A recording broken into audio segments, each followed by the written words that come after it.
आदाब अर्ज़ है। MCN उर्दू न्यूज़ में आपका खैर मकदम। नाजरीन, मैं हूँ खाजी मुहियुद्दीन। खबरों के इस सिलसिले को आगे बढ़ाने से पहले आइए एक नज़र डालते हैं आज की खास खबरों पर। नॉमिनेशन वापसी का अमल खत्म हो जाने के बाद औरंगाबाद के सभी 9 असेंबली हलकों से 187 उम्मीदवार के दरमियान होगी इंतखाबी जंग। जोर शोर से शुरू हो गई उम्मीदवारों की तशरीह मुहिम।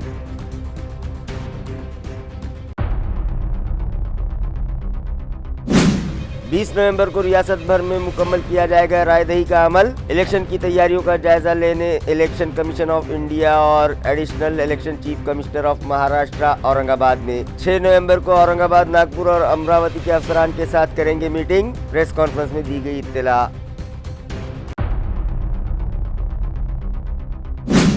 वोटर्स में बेदारी पैदा करने रियासत भर में चलाई जा रही है खुसूसी मुहिम। जिला जालना की म्युनिसिपल कारपोरेशन ने भी जगह जगह की खूबसूरत पेंटिंग्स और वोटर्स को दिया 100% हक़ रायदही इस्तेमाल करने का पैगाम।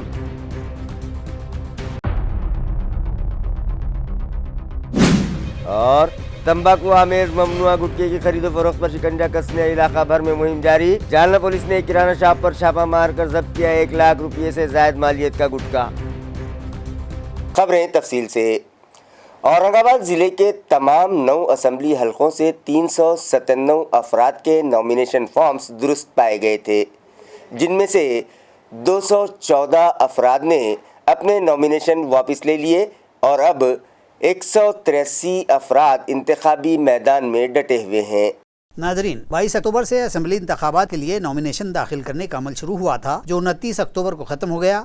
इसके बाद मौसूला उम्मीदवारी फॉर्म्स की स्क्रूटनी की गई, जिसके बाद सभी 9 हलकों के जुमला 397 उम्मीदवारों के नॉमिनेशन दुरुस्त पाए गए। 24 अक्टूबर नॉमिनेशन वापस लेने की आखिरी तारीख थी, जिसके बाद सिल्लोड़ असेंबली हल्के से 35 उम्मीदवारों में 11 अफराद ने अपनी उम्मीदवारियां वापस ले ली और इस हल्के से 24 उम्मीदवार मैदान में डटे हुए हैं। जबकि कन्नड़ हल्के के 43 में से 27 अफराद ने नॉमिनेशन वापस लिए और यहां से 16 उम्मीदवार इंतखाबी मैदान में हैं। फुलंबरी हल्के के 65 उम्मीदवारों में से 38 उम्मीदवारों ने फॉर्म वापस ले लिए और यहां से 27 उम्मीदवार इलेक्शन में हिस्सा ले रहे हैं।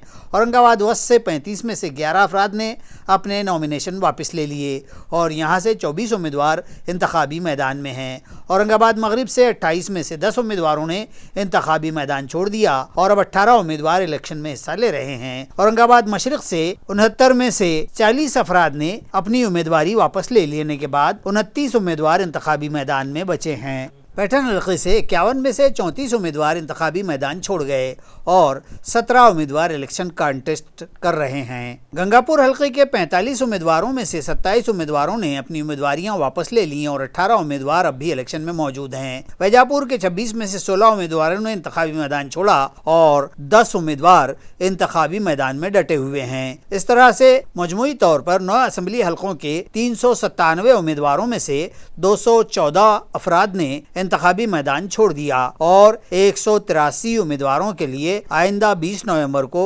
रायदही का अमल मुकम्मल किया जाएगा, जिसके बाद इलेक्शन इंतजामिया ने सभी उम्मीदवारों में इंतखाबी निशानियां भी तकसीम कर दी हैं और तमाम उम्मीदवारों ने अपनी इंतखाबी तशहीर शुरू कर दी। सबसे ज्यादा 29 उम्मीदवार औरंगाबाद मशरिक से इंतखाब लड़ रहे हैं। वैसे तो हर हल्के में महाविकास आघाड़ी और महायुति के मुत्तहिदा उम्मीदवारों के अलावा दीगर इलाकाई पार्टियों के अलावा भी कई अफराद आज़ाद उम्मीदवारों की हैसियत से अपनी किस्मत आजमाने पर तुले हुए हैं। अब देखना यह है कि इन तमाम 183 उम्मीदवारों में से कौन कौन हैं जो आवाम को अपने हक में करने में कामयाब हो जाते हैं और वोटर्स इन 183 उम्मीदवारों में से किन 9 अफराद को असेंबली तक पहुंचाते हैं।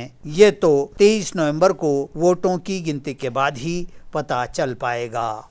असेंबली हल्के इंतखाब औरंगाबाद वस्त से दाखिल किया गया नॉमिनेशन फॉर्म एडवोकेट अभय टाकसाल ने वापस ले लिया। उनका कहना है कि महाविकास आघाड़ी के वोटों की तकसीम को रोकने की गर्ज से उन्होंने CPI की जानिब से दाखिल किया गया अपना नॉमिनेशन वापस ले लिया। गुज़िश्ता रोज नॉमिनेशन वापस लेने की आखिरी तारीख पर भारतीय कम्युनिस्ट पार्टी के उम्मीदवार एडवोकेट अभय टकसाल असेंबली हल्का इंतखाब औरंगाबाद वस्त के इलेक्शन ऑफिस पहुंचे और अपना उम्मीदवारी फॉर्म वापस ले लिया। उनका कहना है कि महायुति के हक में सूदबंद होने वाली महाविकास आघाड़ी के वोटों की तकसीम को रोकने के लिए उन्होंने ये कदम उठाया है, क्योंकि भारतीय कम्युनिस्ट पार्टी के general secretary comrade D Raja और मार्क्सवादी कम्युनिस्ट पार्टी के जनरल सेक्रेटरी आजहानी कॉमरेड सीताराम येचुरी ने फिरका परस्त ताकतों को इख्तिदार से रोकने के लिए इंडिया आघाड़ी के क़याम के लिए खूब कोशिश की थी और आखिरकार इंडिया अलायंस कायम हो गया, जिसके मुस्बत नताइज लोकसभा इंतखाबात में देखने को मिले हैं। और अब महाराष्ट्र असेंबली इंतखाबात में कम्युनिस्ट पार्टी ऑफ इंडिया भी महाविकास आघाड़ी का ही एक हिस्सा है। धुलिया के शीरपुर में भारतीय कम्युनिस्ट पार्टी के उम्मीदवार बुद्धा बावरा ने महाविकास आघाड़ी से अपना नॉमिनेशन दाखिल किया है और उनके खिलाफ महाविकास आघाड़ी ने अपना दूसरा कोई उम्मीदवार इंतखाबी मैदान में नहीं उतारा है। इसलिए CPI के अहदेदारान की एक अहम मीटिंग मुनक्किद की गई और उसमें यह फैसला किया गया कि औरंगाबाद वस्त में महाविकास आघाड़ी के वोटों की तकसीम रोकने के लिए CPI के उम्मीदवार एडवोकेट अभय टकसाल अपनी उम्मीदवारी वापस ले लें। इसके बाद एडवोकेट अभय टकसाल ने अपना नॉमिनेशन वापस ले लिया है। 11 जगहों में से हमको सिर्फ एक जगह 29 तारीख को महाविकास आघाड़ी ने जाहिर की और लेकिन हमने 6 जगहों पर फॉर्म भरे थे। उसमें औरंगाबाद मध्य की जगह थी। औरंगाबाद मध्य में किशन चंद तनवानी जो उबाटा के उम्मीदवार थे, महाविकास आघाड़ी के उम्मीदवार थे, उन्होंने अचानक अपना नाम वापस लेने से जो परिस्थितियां बनी उन परिस्थितियों में मेरे जैसे कार्यकर्ता का विचार होना चाहिए था। ऐसी भावना भारतीय कम्युनिस्ट पार्टी की महाविकास आघाड़ी के नेताओं के साथ बनी, लेकिन फिर भी उन्होंने दूसरा उम्मीदवार देकर यहाँ पर जो है तो महाविकास आघाड़ी की जगह भारतीय कम्युनिस्ट पार्टी को नहीं छोड़ी और आज सुबह तक हम लोग उनको समझाने की कोशिश करते रहे। हालांकि हमारा जो मजदूर तबका है उसका प्रतिनिधित्व करने का काम भारतीय कम्युनिस्ट पार्टी करती है और इसीलिए हम ये मांग कर रहे थे, लेकिन महाविकास आघाड़ी ने हमको ये जगह नहीं छोड़ी, इसलिए हमने आज ये नामांकन वापस लेने का फैसला किया है। आने वाले दिनों में हम महाविकास आघाड़ी का ही प्रचार करेंगे। शिरपुर धुलिया में हमारे आदिवासी कॉमरेड बुद्धा पावरा को जगह छूटी है, उनको भारी मतों से वहाँ से विजयी करें, यह भी हम आह्वान हम कर रहे हैं। और हम महाविकास आघाड़ी से ये आह्वान करते हैं कि आने वाली जो महाविकास आघाड़ी की सरकार बन रही है उस महाविकास आघाड़ी की सरकार में हमारे रिक्शा वालों का ऑनलाइन पावती रद्द होनी चाहिए, हमारे कंत्राटी मजदूरों को सेवा में कायम करना चाहिए और हमारी आशा और आंगनवाड़ी कर्मचारियों को सरकारी कर्मचारी का दर्जा मिलना चाहिए, पुलिस भर्ती होनी चाहिए, हमारे युवाओं को बेरोजगारों को रोजगार मिलना चाहिए और शिक्षा जो है वो मुफ्त मिलनी चाहिए। इसके लिए हम लोग संघर्ष करेंगे। महाविकास आघाड़ी की सरकार चुन के लाएंगे और महाविकास आघाड़ी की सरकार ने अगर हमारी आवाम की बात नहीं मानी तो उसके खिलाफ आंदोलन भी करेंगे। इलेक्शन कमीशन ऑफ इंडिया के 5 आला अफसरान और रियासत महाराष्ट्र के एडिशनल चीफ इलेक्शन कमिश्नर की मौजूदगी में ज़िला औरंगाबाद, नागपुर और अमरावती के हल्क़े जात में इलेक्शन की तैयारियों का जायज़ा लेने के लिए एक मीटिंग 6 नवंबर को स्मार्ट सिटी के दफ्तर में मुनक़िद की जा रही है। ये इत्तला आज एक प्रेस कॉन्फ्रेंस में दी गई। ईमेलवर काही कंप्लेंट्स आमच्याकडे प्राप्त झाल्या होत्या, त्याच्या अनुषंगाने निवडणूक निर्णय अधिकारी सिल्लोड यांच्याकडे त्या तक्रारी पाठवण्यात आल्या। त्यांनी त्याचा अहवाल दिलेला आहे। त्यांच्या अहवालाचे अवलोकन केले असता असे दिसून येते की प्राप्त तक्रार ही स्क्रूटनीच्या नंतर दिलेली आहे। जर स्क्रूटनीच्या दरम्यान ती तक्रार आली असती आणि त्याच्या अनुषंगाने जर तक्रारदाराने ती शपथेच्या आधारावर दिली असती तर त्यांनी दिलेलं ॲफिडेव्हिट सुद्धा ते वेबसाईटवर अपलोड करण्याची तजवीज होती। म्हणजे एखाद्याला कुठल्या उमेदवाराच्या विरोधामध्ये जर तक्रार द्यायची असेल किंवा यांनी आम्ही ही माहिती चुकीची दिली आहे तर काउंटर ॲफिडेव्हिट दाखल करण्याची मुभा इलेक्शन कमिशन देतं। तर तशा स्वरूपाचे जर ॲफिडेव्हिट शपथेवर जर दाखल केलं तर तेही त्या वेबसाईटवर अपलोड केलं जातं, KYC वर, नो युअर कॅन्डिडेटवर। त्याच दिवशी कसं जेव्हा समजा आता स्क्रूटनीच्या आधी प्राप्त झालेल्या तक्रारी जर शपथपत्राच्या आधारावर दिल्या तर ते शपथपत्र सुद्धा काउंटर ॲफिडेव्हिट म्हणून अपलोड केलं जातं। यांची तक्रार ही स्क्रूटनीच्या नंतर प्राप्त झालेली आहे। ॲफिडेव्हिट मध्ये काय दिलंय त्याच्यामध्ये दिलेली माहिती योग्य आहे का अयोग्य आहे हे तपासण्याचे अधिकार निवडणूक निर्णय अधिकाऱ्याला नाहीत.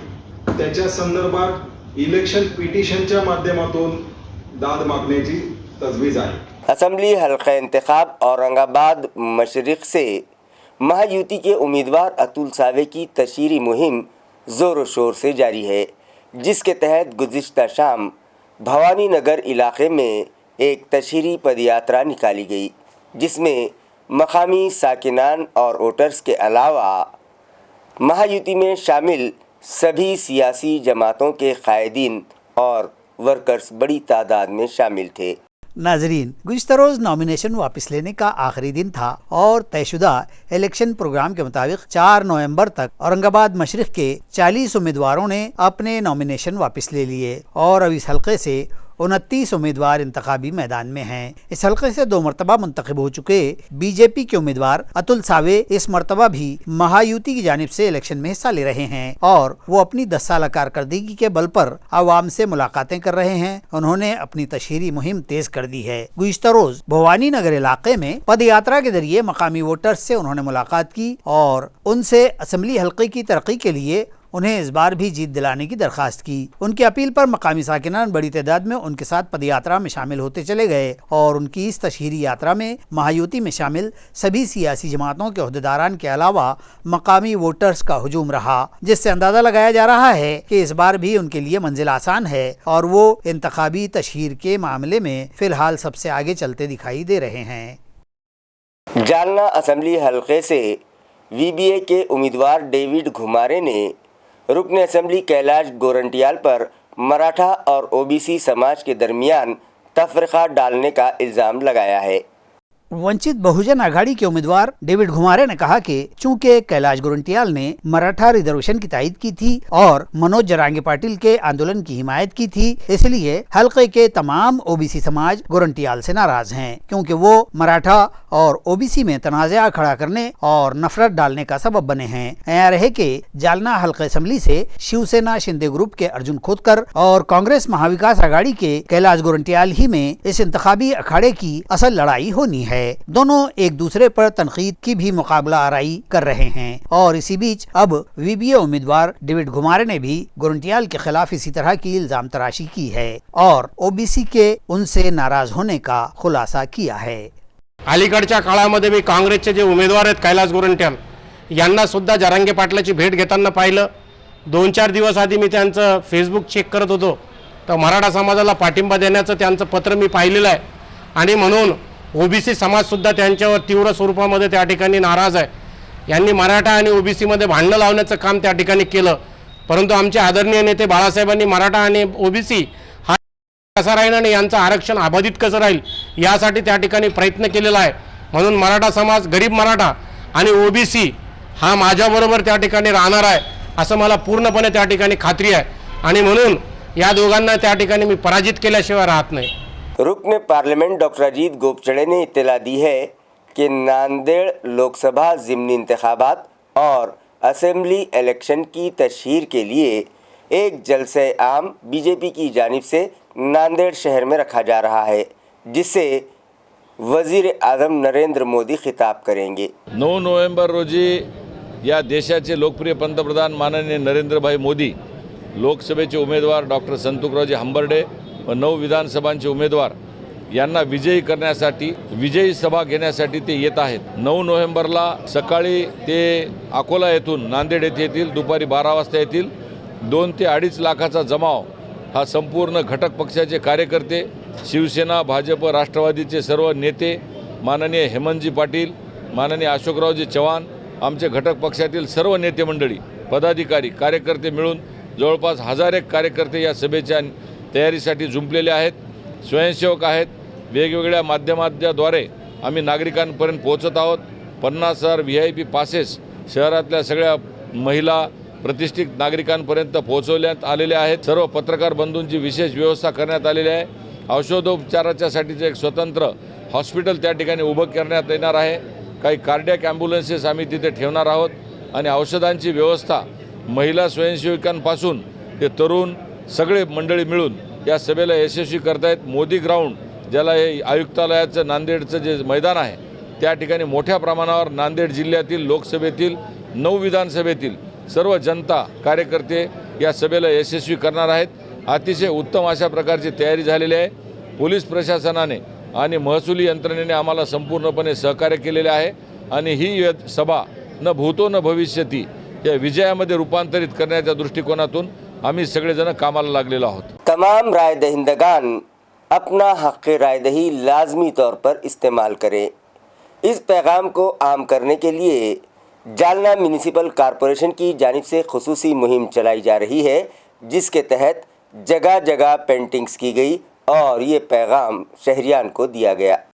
असम्बली इंतखाबात के पस मंज़र में राय दहिंदगान को बेदार करने और उन्हें हक़ राय दही की अहमियत से वाकिफ करवाने का संदेश देने के लिए जालना म्यूनिसिपल कॉरपोरेशन की जानिब से अहम रास्तों पर राय दही से मुताल्लिक़ मुख्तलिफ पेंटिंग्स की जा रही हैं. इन पेंटिंगों के जरिए शहर के मुख्तलिफ इलाकों, गांधी चमन, शनि मंदिर, मामा चौक, छत्रपति शिवाजी महाराज स्मारक और शहर की मुख्तलिफ अहम शाहराहों पर राय दही बेदारी पैदा की गई और शहरियान को आगाह किया गया कि वोट देना उनका दरअसल आईनी हक है. इन पेंटिंग्स में मी मतदान करनार, आई विल वोट जैसे स्लोगन शहरियान को दिए जा रहे हैं.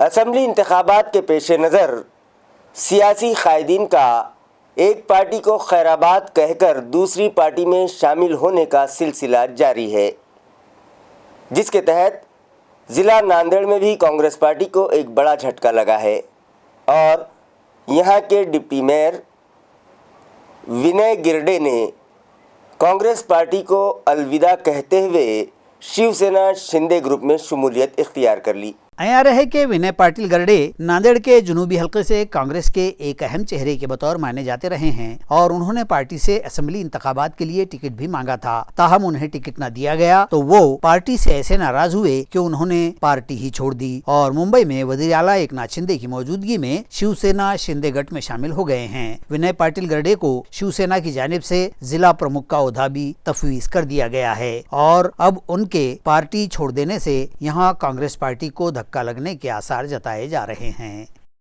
20 वर्षापासून काँग्रेस पक्षामध्ये आहे. काँग्रेस पक्षामध्ये मी सतत प्रत्येक निवडणुकीच्या कामामध्ये मी पुढाकार घेऊन काम करणार आहे, कार्यकर्ता म्हणून तिथे काम केलेलं आहे आणि गेल्या विधानसभेला सुद्धा पक्षाने ऐन वेळेला माझी उमेदवारी रद्द केली. त्याच्यानंतर सुद्धा मी 5 वर्ष गेली 5 वर्ष पक्षामध्ये एकनिष्ठपणे काम केलेलं आहे आणि गेल्या परवाच्या लाटेमध्ये नांदेडच्या बऱ्याचशा नेत्यांनी भाजपमध्ये प्रवेश केल्यावर सुद्धा आम्ही काँग्रेस पक्षामध्येच राहिलो होतो की बा आता तरी कुठे आपल्याला न्याय मिळेल. पण यावेळेस सुद्धा उमेदवारी मला नाकारण्यात आली आणि निश्चित या सगळ्या याच्याला कंटाळून, कारण जिथं कार्यकर्त्याला न्याय नाही तिथं राहण्यामध्ये काही अर्थ नाही असा विचार करून मी आज माननीय मुख्यमंत्री शिंदे साहेब, आमचे नांदेडचे महाराष्ट्राचे नेते आदरणीय हेमंतभाऊ पाटील यांच्या नेतृत्वावर विश्वास ठेवून शिंदे गटामध्ये मी आज प्रवेश केला. बीजेपी की मुस्लिम समाज को इख्तिदार से दूर रखने की पॉलिसी से नाराज होकर नबी पटेल ने बीजेपी अक़लियती मोर्चे के ज़िला सदर ओहदे और बीजेपी की रुकनियत से इस्तीफ़ा दे दिया. ये इत्तला उन्होंने आज एक प्रेस कॉन्फ्रेंस में दी. उन्होंने सहाफ़ियों को बताया कि वो बीजेपी में शामिल होने से पहले राष्ट्रवादी कांग्रेस पार्टी के नायब जिला सदर थे, मगर वज़ीर आज़म नरेंद्र मोदी के नारे सबका साथ सबका विकास पर एतमाद करते हुए उन्होंने बीजेपी में शमूलियत इख्तियार कर ली और 29 दिसंबर 2016 को रुकन असेंबली पंकजा मुंडे की मौजूदगी में महालगढ़ी वैजापुर में मुनक़िदा एक तकरीब में उन्हें बीजेपी अक़लियती मोर्चे का जिला सदर बनाया गया. इसी तरह हुकूमत के माइनॉरिटी डिस्ट्रिक्ट मेंबर ओहदे पर नामजद किया गया, लेकिन इन 8 सालों में उन्होंने महसूस किया कि बीजेपी के लोग और खुद बीजेपी मुसलमानों को इख्तिदार में हिस्सा देना नहीं चाहते, जबकि मुस्लिम समाज इस मुल्क का दूसरे नंबर का सबसे ज्यादा आबादी वाला समाज है. हाई कोर्ट और मुख्तलिफ कमीशन की पेश करदा रिपोर्ट्स के मुताबिक मुस्लिम समाज हर शोबे में पिछड़ा हुआ समाज है और उन्हें कौमी धारे से जोड़ने के लिए रिजर्वेशन की जरूरत है. मुलाजिमत और सियासत इन दोनों ही शोबों में मुसलमानों की नुमाइंदगी बहुत कम है, मगर मुस्लिम समाज की फलाह बहबूद और तरक्की के लिए मरकज की बीजेपी हुकूमत के पास कोई ठोस मनसूबाबंदी नहीं है. ऐसा लगता है कि मुसलमानों की इख्तिदार में हिस्सेदारी खत्म करना ही बीजेपी की पॉलिसी है. लोकसभा इंतखाबात 2024 में बीजेपी ने एक भी मुसलमान को उम्मीदवारी नहीं दी थी. यही नहीं, राज्यसभा और विधानसभा में भी बीजेपी ने मुसलमानों को मौका ही नहीं दिया. इसी तरह की दीगर नाइंसाफियों के खिलाफ उन्होंने बीजेपी के रियासती सदर व अक़लियती मोर्चा के कायदीन को अपने ओहदे और पार्टी की रुकनियत से इस्तीफा रवाना कर दिए हैं. हम आज हमारे मन को बहुत अफसोस के साथ ये जाहिर कर रहे हैं कि आज हम भारतीय जनता पार्टी का राजीनामा दे रहे हैं। आज हमारे कार्यकर्ता से मन मिले हुए, आज हमारे नेता लोगों से मन मिले हुए, लेकिन पार्टी का जो उद्देश्य है, पार्टी का जो मकसद है, वो हमें मंजूर नहीं है। इसलिए हम आज हमारे प्रदेश कार्यकारिणी सदस्य का राजीनामा हमारे आदरणीय चंद्रशेखर जी बावनकुळे साहब, इनको हम हमारा राजीनामा पत्र आज भिजा रहे हैं।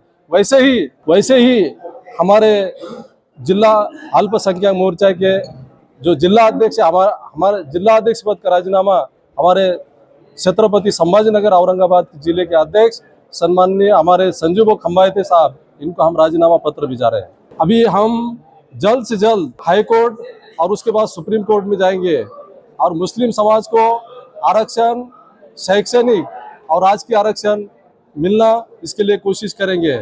हमारा मेन मकसद है, हमारा मेन उद्देश्य है कि मुस्लिम समाज को राजकीय आरक्षण मिलना। आज हम देख रहे हैं भाजपा ने पूरे विधानसभा में एक भी मुस्लिम समाज को टिकट नहीं दिया। आने वाले पंचायत समिति है, जिला परिषद है, नगर परिषद है, महानगर पालिका है, इसमें भी जैसा उनका रूटिंग है वैसा ही रटाने वाले हैं। अभी हमारे जो कार्यकर्ता है, खदीम जालना के गणपति गली में मौजूद एक किराना शॉप पर पुलिस ने छापा मारा और 1.25 लाख रुपये मालियत का ममनुआ गुटखा जब्त कर लिया।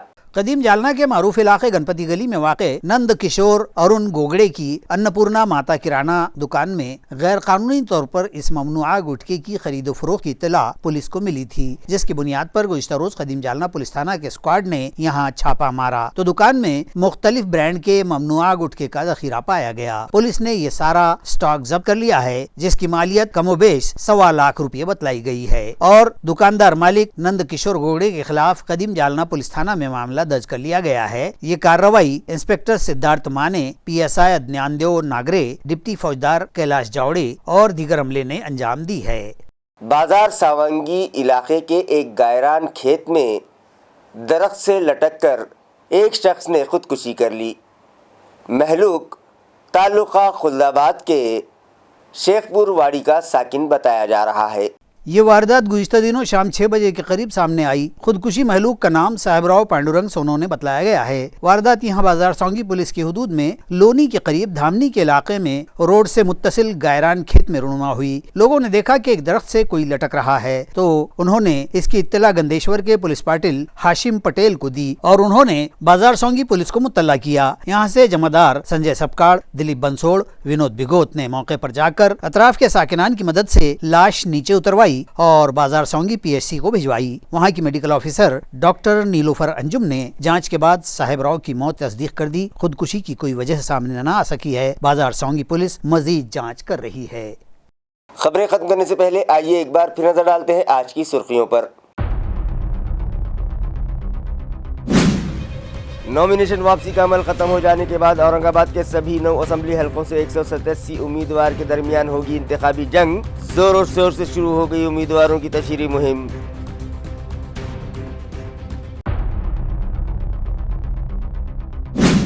बीस नवंबर को रियासत भर में मुकम्मल किया जाएगा रायदही का अमल। इलेक्शन की तैयारियों का जायजा लेने इलेक्शन कमीशन ऑफ इंडिया और additional election chief commissioner of Maharashtra Aurangabad में 6 नवंबर को औरंगाबाद, नागपुर और अमरावती के अफसरान के साथ करेंगे मीटिंग। प्रेस कॉन्फ्रेंस में दी गई इत्तला।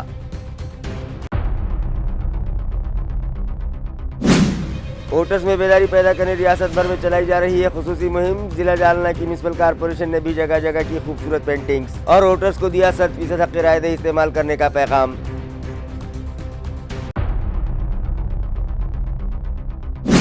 और तंबाकू आमेज ममनुआ गुटखे की खरीदो फरोख्त पर शिकंजा कसने इलाका भर में मुहिम जारी। जालना पुलिस ने किराना शॉप पर छापा मारकर जब्त किया 1 लाख रुपये से जायद मालियत का गुटखा। इसी के साथ MCN उर्दू न्यूज़ अब यहीं ख़त्म होती है। कल फिर मुलाकात होगी कुछ और ख़बरों के साथ। तब तक के लिए मैं काजी मुहिउद्दीन आपसे इजाज़त चाहता हूँ। खुदा हाफिज़।